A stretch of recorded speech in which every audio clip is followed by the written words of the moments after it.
In this video, I'll discuss the propagation of exceptions. To understand exceptions, you need to think about how methods call other methods and how this can be deeply nested. The normal mode of operation is that a caller method calls a worker method, which in turn becomes a caller method and calls another worker method, and so on. This sequence of methods is called the call stack. This example illustrates three methods in this relationship.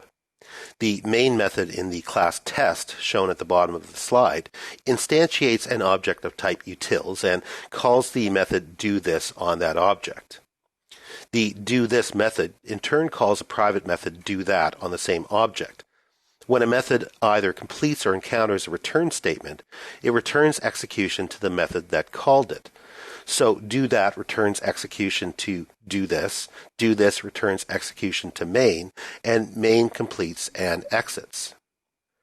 An exception is one of the subclasses of throwable. Throwable objects are thrown either by the runtime engine or explicitly by the developer within the code. A typical thread of execution is described here. A method is invoked, the method is executed, the method completes, and control goes back to the calling method. When an exception occurs, however, an exception object containing information about what just happened is thrown. One of two things can happen at this point. The exception object is caught by the method that caused it in a special block of code called a catch block. In this case, program execution can continue.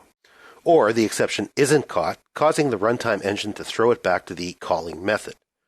If it's not caught in the calling method, program execution will end and the exception will be displayed in the system.out.err, probably the console.